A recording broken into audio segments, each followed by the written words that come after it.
நான் ஒரு 5 நிமிஷம் தான் பேசினேன், கொத்து போட்டா போட்டாங்க எம்கே ஸ்டாலினை அப்படின்னு. இதெல்லாம் ஒரு சினிமாவுக்கு நல்லா இருக்கும் சார், நல்லது இல்லைன்னு சொல்கிறேன். சினிமாவுக்கு நல்லா இருக்கும். நீங்கள் வந்து உட்காந்துங்க ஒரு பொசிஷன், பொறுப்பு முதலமைச்சர்னு, அதுக்கு நல்ல வார்த்தைகளே கிடையாது.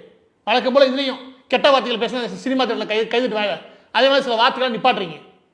இதெல்லாம் நாகரீகமே கிடையாது. அது இன்னும் இந்த தேர்தல் பிரச்சாரத்தில் இருக்காரு. அவனா எழுதி கொடுத்து தீரா இந்த மாதிரி பேசுங்க, கமர்ஷியல் ஆடியன்ஸை கைப்பற்றிடலாம் அப்படின்னு கேவலமாக இருக்குது. மக்கள் பிரச்சனை என்ன? ஏதாவது ஒன்றுக்கு பதில் சொன்னீங்களா? ஊழல்லாம் ஒழிஞ்சிருச்சான். இப்போதான் அடித்து தாக்கணும். உங்களுடைய கட்சிக்காரனே ஊழல் பண்ணுறதுக்கு ஏகப்பட்ட வீடியோ வெளியே வந்துருச்சு. வசூல் பண்ணுறது, அரசு வழக்கறிஞர்கள் நியமனத்தில் எவ்வளோ பெரிய ஊழல் நடந்துருந்துச்சு. ஏன் திடீர்னு ஒரே நாள் ஊழலாம் ஒழிஞ்சிருச்சுன்னு சொன்னால் கேட்குற வேணா கேன என்ன நான் கேட்குறேன். நிர்வாகம்னா என்ன தெரியுமா? நான் ஒன்றே ஒன்று சொல்கிறேன், எல்லா பேருமே பாதிக்கப்பட்ட ஒரு விவகாரம். அது என்ன அப்படின்னா எல்லா பக்கமும் கரண்ட் கட்டாது. கரெக்டா? சீரான மின்சாரம் இல்லை. ஒரு பக்கத்து மின் தடை இருக்குன்னா இன்னொரு பக்கத்து மின்சாரம் சீராக கிடைக்கல. முன்னையும் பின்னையும் லோ வோல்டேஜ் ஹை வோல்டேஜ் அடிச்சு பறக்குது. இது ரெண்டுமே ஒவ்வொரு வீட்டுக்கும் நல்லதில்லை, ஒவ்வொரு தொழிலுக்கும் நல்லதில்லை. இதுக்கு சரியான விளக்கம்னு ஒன்று 60 நாள் ஆச்சு. 8 வருஷத்துக்கு மேலே தமிழ்நாட்டில் இந்த நிலைமை கிடையாது. கடந்த 8 வருஷமா இந்த நிலைமை கிடையாது. இந்த நிலைமை இன்னைக்கு திடீர்னு இப்படி ஆறதுக்கு காரணம் கேளுங்களேன், திமுக அந்த பழைய தூக்கி போறாங்க. அப்போ அவங்க ஆட்சி திறன்பட சேர்த்தன்னு அர்த்தமா? பீஸ் கட்டை பிடிட்டு போயிட்டாங்க. இப்படி பதில் செஞ்சுறாங்க. நிர்வாக திறமை இன்மை அப்படின்றதுக்கு மிகச்சிறந்த எடுத்துக்காட்டு அந்த ஒரே ஒரு டிபார்ட்மெண்ட். எல்லா பேருமே பாதிக்கப்பட்டிருக்கீங்க. ஒருவேளை உங்க எல்லா பேருக்கும் புரியலன்னா கூட பரவாயில்ல, நான் சொல்றது சின்ன அளவில் புரிஞ்சுக்கோங்க. எப்படி இந்த விஷயத்திலேயே இந்த ஆள் நிர்வாக திறமை இல்லாமல் சுற்றிதான் சொல்றேன். ஏன்னா அதுதான் பதில் சொல்லிருக்கணும். சென்ட்ரல் கவர்மெண்ட் வந்து கடந்த 10 வருஷத்துக்கு முன்னாடி இந்த பிரச்சனையை பவர் கிட்ட சரி பண்ணிட்டாங்க. அதை எடுத்துக்காட்டு சொல்றேன்.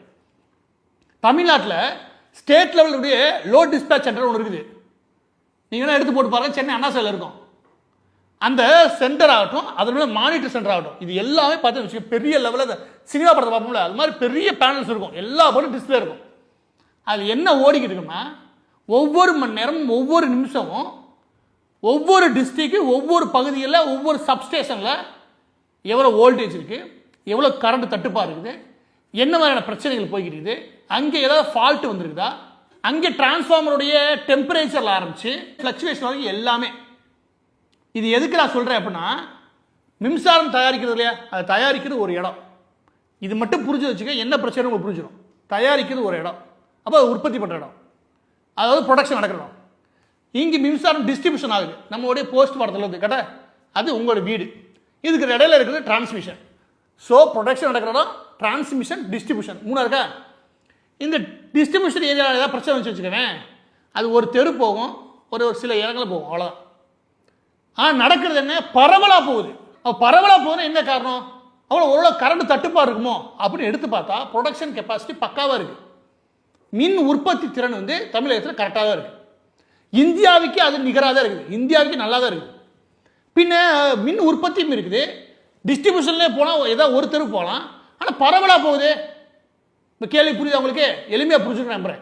அப்போ டிரான்ஸ்மிஷனில் தான் பிரச்சனை. அது வேற கிடையாது. பெரிய பெரிய டவர் மாதிரி இருந்து பெரிய பெரிய லைன் போகுமா ஹை வோல்டேஜில், அது போய் சப்ஸ்டேஷனுக்கு வரும், அங்கேருந்து உங்களுக்கு டிஸ்ட்ரிபியூஷனுக்கு வரும். இந்த ரெண்டையும் மேனேஜ் பண்ணுற இடத்துல தான் பிரச்சனை. எனக்கு தெரிஞ்ச அறிவுக்கு, நான் படித்த அறிவுக்கு, ஒரு கீர்த்தனை மாதிரி பெரிய பெரிய படித்தாலும் உள்ளே இருக்கீங்க, ஏதாவது சொல்லுங்க, நான் பார்க்குறேன். அப்போ இந்த இடத்துல ஏதாவது பிரச்சனை இருக்குமா? இந்த பிரச்சனையை கண்டுபிடிக்கிறது தான் உங்களுக்கு ஒட்டுமொத்தமாக சென்ட்ரல் மானிட்டரிங் சிஸ்டமே இருக்குது. 24 மணி மானிட்டர் பண்ணுறதுக்கு கவர்மெண்ட் கொடுத்துருக்கு.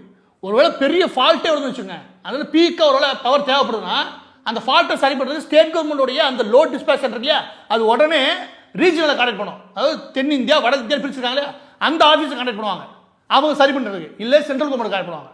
ஸோ இது எல்லாம் ஓரளவுக்கு ஃபிக்ஸ் பண்ணி சென்ட்ரலைஸ் ஆயிடுச்சு. இந்த டிரான்ஸ்மிஷனில் பிரச்சனை வரக்கான வாய்ப்பே கிடையாது. எப்பட திறன்பட நிர்வாக திறமை இல்லைன்னா, இந்த ஆளுக்கு நிர்வாக திறமையே கிடையாது. ஒரு நாள் ஆஃபீஸில் போய் உட்காந்து என்னையா நடக்குதுன்னு கேட்டு எடுத்து பார்த்துருந்தீங்கன்னா அதில் உங்களுக்கு தெரிஞ்சிருக்கும் எந்தெந்த டிஸ்ட்ரிக்டில் எங்கே நீங்களே வெளிப்படையாக டேட்டா போடுங்க, நான் போடுறேன். அதாவது 20-30 போயிருக்கு கரண்ட். நிர்வாக திறமைன்றது உங்கள் வீட்டுக்கும் பிரச்சனை, இங்களுடைய ஒவ்வொரு தொழிற்சாலைக்கும் பிரச்சனை. மின்சாரன்றது உயிர் போல, உயிர் நாடி போல, அதையே ஒழுங்காக கொடுக்க துப்பு இல்லை. இங்கே வந்து இவர் என்ன சொல்கிறாரு, வாய் இருக்குன்னு எதாவது பேசுறாங்க. நீங்கள் தான் வாய் இருக்குன்னு எதாவது கிண்டிக்கிட்டு தெரியுங்க. 60 நாள் ஆச்சு. 8 வருஷம் இல்லாத பிரச்சனை எப்படி வந்துச்சு? பதில் சொல்லுமா இல்லை? இது நிர்வாகம் நான் சொல்கிறேன்.